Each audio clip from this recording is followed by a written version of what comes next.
Causes for industrial backwardness in Kerala. Keralathinte vyavasayika pinnokavasthayude kaaranangal. The most important reason for the low level of per capita GDP in the state is the poor performance of industry and agriculture. Kerala is one of the industrial backward states in India. According to the number of factories and total employment, Kerala ranks at 10th. In terms of fixed capital used in industrial sector, Kerala's rank is only 16th among Indian states. The three industrially forward states, Maharashtra, Gujarat and Tamil Nadu, together account for nearly 40% of share in the factories, fixed capital, total persons employed and gross value of output in the organized Indian industry. This evidence make it clear that Kerala is still an industrially backward state in the country. നമ്മുടെ രാജ്യത്തിന്റെ താഴ്ന്ന ആലോഹരി വരുമാനവും അതിനുള്ള പ്രധാനപ്പെട്ട കാരണം എന്ന് പറയുന്നത് നമ്മുടെ വ്യവസായത്തിന്റെയും കാർഷിക മേഖലയുടെയും വളരെ മോശമായിട്ടുള്ള പ്രതികരണം തന്നെയാണ് അല്ലെങ്കിൽ പ്രകടനമാണ്. വ്യവസായികമായി പിന്നോക്കം നിൽക്കുന്ന സംസ്ഥാനങ്ങളൊന്നാണ് കേരളം. ഫാക്ടറിയുടെയും എംപ്ലോയ്മെന്റിന്റെ ഒക്കെ എണ്ണത്തിൽ കേരളത്തിലെ ഇന്ത്യൻ സംസ്ഥാനങ്ങളെ അപേക്ഷിച്ച് 10ാം റാങ്കാണുള്ളത്, 10ാം സ്ഥാനമാണ്. ഇപ്പോൾ ഉപയോഗിക്കുന്ന ഫിക്സഡ് ക്യാപിറ്റൽ ഇൻഡസ്ട്രിയിൽ ഫിക്സഡ് ക്യാപിറ്റൽ അപേക്ഷിച്ച് നോക്കുകയാണെങ്കിൽ കേരളത്തിന്റെ റാങ്ക് 16ാം സ്ഥാനമാണ്. മഹാരാഷ്ട്ര, ഗുജറാത്ത്, തമിഴ്നാട് 3 പ്രധാനപ്പെട്ട വ്യവസായികമോ മുന്നോക്കം നിൽക്കുന്ന സംസ്ഥാനങ്ങളെ സംബന്ധിച്ച് ഫാക്ടറിയുടെയും ഫിക്സഡ് ക്യാപിറ്റലിന്റെയും ആളുകളുടെയും ഒക്കെ ഗ്രോസ് വാല്യൂ ഓഫ് ഔട്ട്പുട്ടിന്റെ ഒക്കെ എണ്ണത്തിൽ എടുത്തു കഴിഞ്ഞാൽ ഇന്ത്യയിലെ വ്യവസായികളുടെ 40% ഈ 3 സംസ്ഥാനങ്ങളാണ് വരിക. ഈ തെളിവുകൾ കാണിക്കുക കേരളം വ്യവസായികമായി വളരെ പിന്നോക്ക അവസ്ഥയിലാണെന്നതാണ്. Let us find out what are the important causes for the industrial backwardness in Kerala. കേരളത്തിലെ വ്യവസായിക പിന്നോക്ക അവസ്ഥ കാരണം നോക്കാം. 1. Lack of able and experienced entrepreneurs and adequate private investment. നല്ല സംരംഭകൾ, കഴിവുള്ള ശേഷിയുള്ള സംരംഭങ്ങളില്ല, നല്ല സ്വകാര്യ നിക്ഷേപങ്ങളും ഇല്ല എന്നുള്ളതാണ്. Lack of able and experienced entrepreneurs is the important cause for the industrial backwardness of Kerala. Inadequate private sector investment is also a major weakness of Kerala's industrial sector. Kerala has always been a less attractive destination for the private sector investors, both from India and abroad. അപ്പോൾ കേരളത്തെ സംബന്ധിച്ച് പറയുമ്പോൾ നല്ല സംരംഭകരുള്ള, അനുഭവമുള്ള, ശേഷിയുള്ള, അതുകൊണ്ട് തന്നെയാണ് ഒരു പരിധി വരെ കേരളത്തിന്റെ അതിന്റെ വ്യവസായിക പിന്നോക്ക അവസ്ഥ എന്ന് പറയുന്നത്. മറ്റൊന്ന്, സ്വകാര്യ നിക്ഷേപങ്ങൾ കാര്യമായിട്ട് കേരളത്തിലേക്ക് വരുന്നില്ല. പലപ്പോഴും ഇന്ത്യയിലുള്ള വ്യവസായികളെ സംബന്ധിച്ചും പുറത്തുള്ള വ്യവസായികളെ സംബന്ധിച്ചും കേരളം എന്ന് പറയുന്നത് അവരുടെ ഒരു അട്രാക്റ്റീവ് ആയിട്ടുള്ള ഡെസ്റ്റിനേഷൻ അല്ല, നിക്ഷേപ സൗഹൃദ സംസ്ഥാനമല്ല Keralam. 2. High density of population in the state. കേരളത്തിലെ ജനബാഹുല്യമാണ്, ജനസാന്ദ്രത വളരെ കൂടുതലാണ്. Another reason for industrial backwardness of Kerala is high density of population in the state. Due to high density of population, it is very difficult to establish industries in the thickly populated area. വൻകിട വ്യവസായങ്ങൾ കേരളത്തിൽ വരാതിരിക്കാനുള്ള പ്രധാനപ്പെട്ട കാരണം കേരളത്തിലെ ജനസാന്ദ്രത. ഒരുപാട് ആളുകളെ കുടിയൊഴിപ്പിക്കേണ്ടി വരും, വലിയ വലിയ പ്രശ്നങ്ങൾ ഉണ്ടാകും. മറ്റൊന്ന്, Kerala does not possess any non deposits of industrial fuel like coal or oil. Oil പോലെയോ കോൾ പോലെയുള്ള ഒരു വ്യവസായിക ഇന്ധനങ്ങളും കേരളത്തിൽ ഇല്ല എന്നതാണ്. States like Bihar, Jharkhand, Orissa, Chhattisgarh etc. are blessed with enough mineral deposits. ഈ സംസ്ഥാനങ്ങളൊക്കെ തന്നെ അവരുടെ മിനറൽ റിപ്പോർട്ട്സ് ധാരാളമുണ്ട്. Again, power shortage is also an important problem associated with the scarcity of fuel like to coal or oil.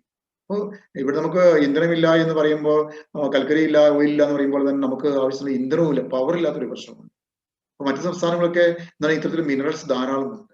അതുകൊണ്ട് തന്നെ ആ മേഖലയിൽ അവർക്ക് വ്യവസായം മുന്നോട്ട് പോകാൻ നമുക്ക് സാധിക്കും. മറ്റൊന്ന്, high rate of wages and cost of production. ഉയർന്ന വേജും ഉയർന്ന ഉൽപാദന ചെലവും.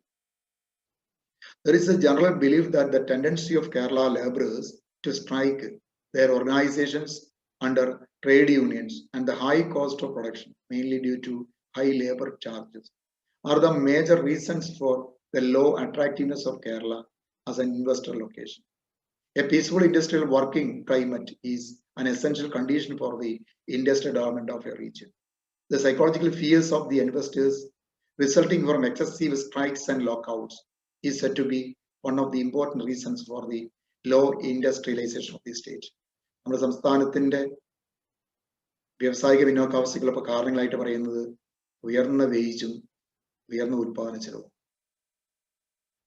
മാത്രമല്ല ഒന്ന് പറഞ്ഞ് രണ്ടാമത്തതിന് എന്താണ്, തൊഴിലാളികളൊക്കെ ലോക്കൗട്ടും സമരവും പരിപാടികളാണ്. അതുകൊണ്ട് ഇങ്ങോട്ട് വരാൻ ആളുകൾക്ക് ധൈര്യമില്ല. ഉയർന്ന വേജ് ഇതൊക്കെ പലപ്പോഴും വ്യവസായികളെ പിന്നോട്ട് നയിക്കുന്ന ഘടകങ്ങളാണ്. മറ്റു സംസ്ഥാനങ്ങളിൽ പോകുമ്പോൾ ഇത്രമാത്രം തൊഴിലാളി പ്രശ്നങ്ങൾ ഉണ്ടാവുന്നില്ല, തൊഴിലാളി സംഘടനാ പ്രശ്നങ്ങൾ ഉണ്ടാവുന്നില്ല, ലോക്കൗട്ട് ഉണ്ടാവുന്നില്ല, സ്ട്രൈക്ക് ഉണ്ടാവുന്നില്ല, ഉൽപാദന ചെലവ് കുറവാണ്. മറ്റൊന്ന് political instability and frequent changes of the government.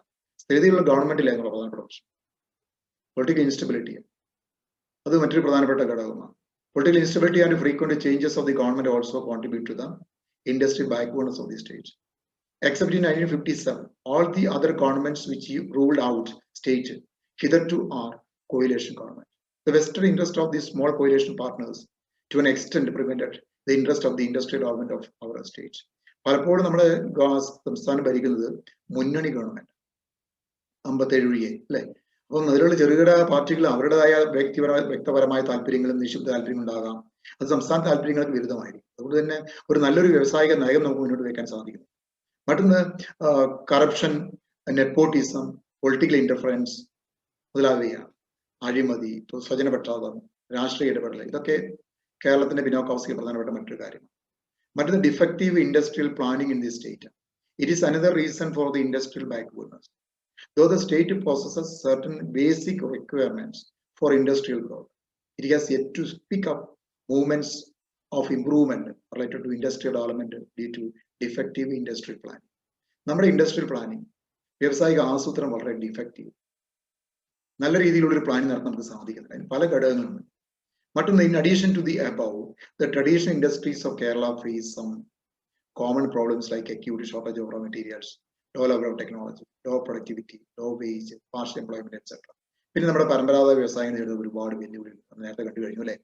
അവർക്ക് ആവശ്യമായ റോ മെറ്റീരിയൽ കിട്ടുന്നില്ല, നല്ല ടെക്നോളജി ഇല്ല, എന്താണ് ഔട്ട്ഡേറ്റഡ് ടെക്നോളജി ഉപയോഗിക്കുന്നുണ്ട്, ഉൽപാദനക്ഷമത കുറവാണ്, വേജ് കുറവാണ്, എന്താണ് ഫുൾ ടൈം ജോലി ലഭിക്കുന്നില്ല, അങ്ങനെയുള്ള കുറേ പ്രശ്നങ്ങളുണ്ട്. മറ്റൊന്ന്, low investment from the central. The central government investment in the industrial sector in Kerala is very low when compared to other states of our country. While making huge investments in already industrialized states, the central government is following a stepmother attitude to Kerala regarding industrial development. This indifferent attitude of the central government in a federal sector also paved the way for industrial backwardness of our states. ഇനി എടുത്തു പറയേണ്ട ഒരു സംഗതി എന്ന് പറഞ്ഞാൽ എന്താണ്, central ഗവൺമെന്റിന്റെ ഭാഗത്തു നിന്നുള്ള കേരളത്തിൽ നിക്ഷേപം വളരെ കുറവാണ്. വ്യാവസായികമായി മുന്നോക്കം നിൽക്കുന്ന സംസ്ഥാനങ്ങളിൽ കൂടുതൽ നിക്ഷേപിക്കുമ്പോൾ കേരളത്തെ ഒരു ചിറ്റമ്മ നയം അല്ലെങ്കിൽ രണ്ടാനമ്മ നയമാണ് കാണുന്നത്. Thus Kerala suffers a stagnation or mere stagnation in the industrial front. So it is a well-known fact that Kerala is a consumer state. The factory sector of the state is in the sick bed and the traditional industries are in crisis. നമ്മുടെ പരമ്പരാഗത വ്യവസായങ്ങളൊക്കെ തകർന്നടിഞ്ഞു അല്ലെ. The traditional fire and cashew industries have already migrated to the neighboring states of Tamil Nadu and Karnataka. നമ്മുടെ പരമ്പരാഗത വ്യവസായങ്ങളായിട്ടുള്ള കയറ്, കശുവണ്ടിയൊക്കെ അന്യ സംസ്ഥാനങ്ങൾ കുടിയേറി തമിഴ്നാട് പോലെ കർണാടക പോലെയുള്ള സ്റ്റേറ്റിലേക്ക് കുടിയേറിയിരിക്കുന്നു.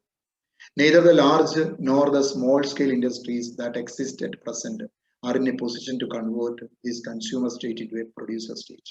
അതുകൊണ്ട് വൻകിട വ്യവസായങ്ങളോ ചെറുകിട വ്യവസായങ്ങളോ ഒന്നും തന്നെ കേരളം ഒരു കൺസ്യൂമർ സ്റ്റേറ്റ് ആണെന്നുള്ള ഒരവസ്ഥയിൽ നിന്ന് മാറ്റം വരുത്താൻ, ഉൽപാദക സ്റ്റേറ്റ് മാറ്റാൻ സാധിക്കും.